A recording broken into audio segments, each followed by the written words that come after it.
Hello students, I hope you all are doing very well. So आज की video में हम देखने वाले हैं कि हम रिसर्च पेपर को सॉल्व कैसे करते हैं। ठीक है, एक एक पार्ट हम देखेंगे, वो सारे कंपोनेंट्स हम देखेंगे जो हम प्रीवियस वीडियो में डिस्कस किए थे। एक दफ़ा अगेन देख लेते हैं।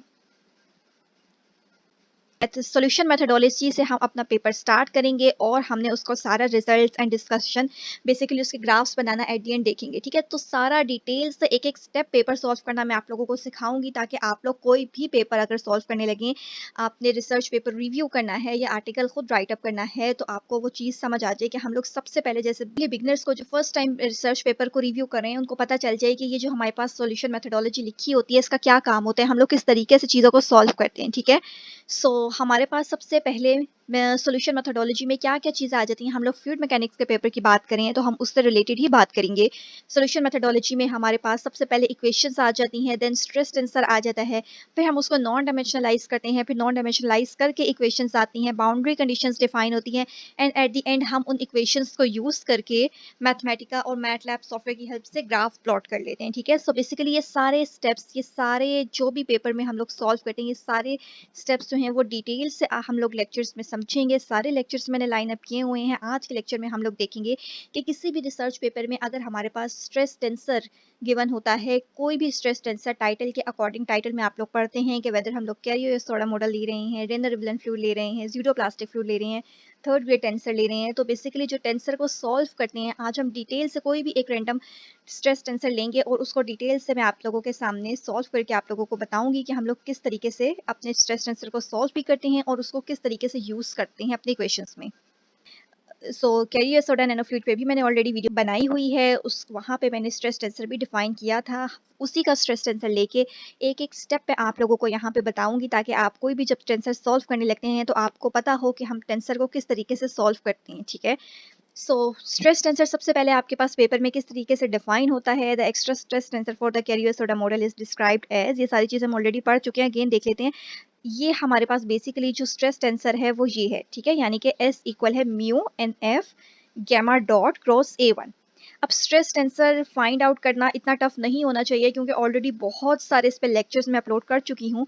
सो आई होप आप लोगों को ये इजीली समझ आ जाए। अगर ये वाले कॉन्सेप्ट आपको थोड़ा भी टफ लगे, तो इससे पहले आप हमारी stress tensor, second grade of tensor, third grade of tensor, Newtonian fluid का हम स्ट्रेस टेंसर किस तरीके से फाइंड करते हैं, बहुत सारी स्ट्रेस टेंसर की वीडियोस मैंने ऑलरेडी अपलोड की हुई हैं।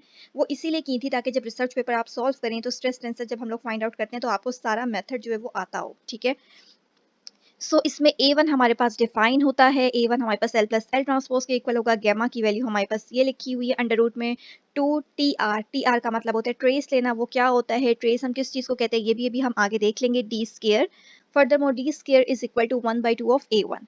म्यू एन एफ, ये वाली जो चीज़ है ये फर्दर किस चीज़ के इक्वल है, ये हमारे पास इक्वल होगी mu S plus this value. ठीक है, यानी कि ये वाली टर्म जो है ये इस पूरी टर्म के इक्वल है। इसमें हमारे पास ये वाला जो गैमा है, इसकी वैल्यू हमारे पास ये गिवन है। इसके अंदर ये जो डी लिखा हुआ है ये हमारे पास इस चीज़ के इक्वल है, A1/2 A1 के, एंड A1 हमारे पास L प्लस एल ट्रांसपोज के इक्वल होता है। ठीक है, बेसिकली एक स्ट्रेस टेंसर मैं आप लोगों को कंप्लीट फाइंड आउट करना सिखा रही हूँ। इसी तरह पेपर में जो भी स्ट्रेस टेंसर गिवन होता है वो आपको गिवन होगा, उसके अंदर उसके कंपोनेंट्स किस चीज़ के इक्वल उन्होंने किए हुए हैं वो भी चीज़ गिवन होती है। तो अगर आप लोगों को ये समझ आ जाएगा तो आप लोग इजीली कोई भी स्ट्रेस टेंसर जो है वो फाइंड आउट कर सकते हैं। ठीक है, ओके, एल हमें पता है क्या होता है, partial u by partial x plus partial u by partial y. 2 cross 2 ले रहे हैं, क्यों ले रहे हैं, क्योंकि यहाँ पे मैंने वेलोसिटी कंपोनेंट जो है वो सिर्फ 2 डायरेक्शन लिए हैं। ठीक है, यानी कि वेलोसिटी मैं सिर्फ यू एंड वी के अलोंग ले रही हूँ, एंड हमारे पास डायरेक्शन जो है वो एक्स एंड वाई है। ठीक है, इसी तरह partial v by partial x and partial v by partial y. ये हमारे पास एल की वैल्यू आ गई है। L means gradient of v. अब ग्रेडियंट ऑफ वी भी क्या होता है, ये वाली भी वैल्यू पूरी डिटेल में अगर आप लोगों ने ये चीज़ देखनी है कि ये वाली चीज़ भी कैसे आती है, तो न्यूटोनियन फ्लूइड के नाम से मैंने लेक्चर अपलोड किया हुआ है, आप लोग वो भी देख सकते हैं कि how to solve stress tensor for a Newtonian fluid. ठीक है, यहाँ से हम लोग देख लेते हैं एल ट्रांसपोज कैसे फाइंड आउट करते हैं। ट्रांसपोज का मतलब होता है रोज को कॉलम में इंटरचेंज करना। ठीक है, जो यहाँ पे रो थी इसको हमने कॉलम में इंटरचेंज कर दिया है। देन A1 हमारे पास क्या होता है, A1 होता है L प्लस एल ट्रांसपोज। यहाँ पे फर्स्ट कंपोनेंट को फर्स्ट कंपोनेंट के साथ ऐड करना है, दोनों सेम है। 2 partial u by partial x, second value के साथ ऐड हो जाएगी। सिमिलरली थर्ड वैल्यू यहाँ की थर्ड वैल्यू से, एंड लास्ट वैल्यू यानी सेकंड रो सेकंड कॉलम की जो हमारे पास वैल्यू है partial v by partial y, ये यहाँ की सेकंड वैल्यू के साथ ऐड हो जाएगी। दोनों सेम है, ऐड कर रहे होते हैं तो 2 आ जाता है। ठीक है, इसी तरीके से डी के हमारे पास किस चीज़ के इक्वल है, डी इक्वल है 1/2 ऑफ A1 के। सो हमने इस A1 को, ये जो हमारे अंदर टर्म्स आई हुई है, इसको 1/2 के साथ डिवाइड कर देना है। ये जब नंबर 2 के साथ डिवाइड होगा तो ये 2 ऊपर और नीचे से कट आउट हो जाएगा। सिमिलरली यहाँ पे हमारे पास 1/2 ब्रैकेट के बाहर आ जाएगी, यहाँ पे भी 1/2 ब्रैकेट के बाहर आ जाएगी, और ये वाला 2 भी हमारे पास कट हो जाएगा। ठीक है, ऊपर और नीचे जब कटिंग करेंगे 2 यहाँ पे होगा और नीचे भी होगा। तो ये हमारे पास डी की वैल्यू आ गई, यानी कि डी मैट्रिक्स आ गया। अब यहाँ पे आपके पास हमेशा जब भी आप लोग सॉल्व करते हैं कोई भी स्ट्रेस टेंसर निकालें ना, तो अगर आप 2x2 का ले रहे हैं तो आपके पास डायगोनल मैट्रिक्स का आंसर इस तरीके से सेम आना चाहिए। अगर तो ये दोनों एंट्रीज की वैल्यू सेम आ रही होंगी तो फिर हमारा क्वेश्चन जो है, यानी कि आप लोग सही इस क्वेश्चन को सॉल्व करें। ठीक है, because T Y of X is equal to T of X of Y, ये वाली बात जो हम कहते हैं वो इसीलिए कहते हैं कि यहाँ का स्ट्रेस कंपोनेंट और ये वाला जो स्ट्रेस कंपोनेंट है ये सेम ही होता है। ठीक है, नेक्स्ट डी स्केयर किस तरीके से फाइंड करते हैं, D square means D cross T. D की वैल्यू हमें पता चल गई, अगेन हमने इसको इसी से ही प्रोडक्ट ले लेना है। मैट्रिसेस का जैसे प्रोडक्ट लेते हैं सेम उसी मेथड से हमने मैट्रिक्स का प्रोडक्ट ले लेना है। कैसे करते हैं, पहली वाली एंट्री को पहली वाली एंट्री से मल्टीप्लाई करना है। यहाँ पे अगेन मेरे से मिस्टेक हो गई है, ये पार्शियल स्केयर यू नहीं है, मल्टीप्लाई कर रहे हैं ना, तो यहाँ पे हमारे पास ब्रैकेट के बाहर आएगा। ठीक है, टाइपिंग मिस्टेक हो गई है, partial u by partial x का होल स्केयर आ जाएगा यहाँ पे हमारे पास। ठीक है, इसी तरीके से इस प्लस के साथ इन दोनों को मल्टीप्लाई करेंगे, सो 1/4, ये दोनों सेम है, सो बाहर स्केयर आ जाएगा।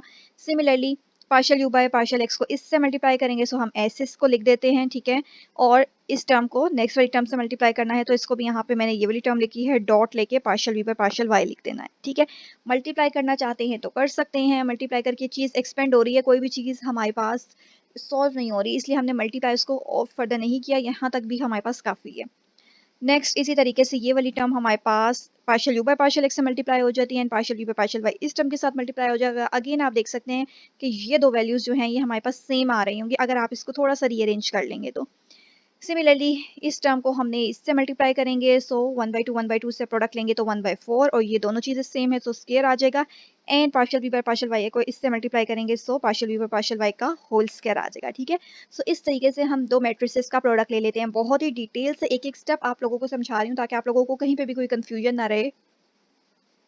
देन अगेन हम अपना स्ट्रेस टेंसर लिख लेते हैं। स्ट्रेस टेंसर हमारे पास किसके इक्वल होता है, mu N F gamma dot of A1। ठीक है, अब सारी चीज़ों को हम लोग यहाँ पे एक्सपेंड करके लिख देते हैं मैट्रिसेस की फॉर्म में।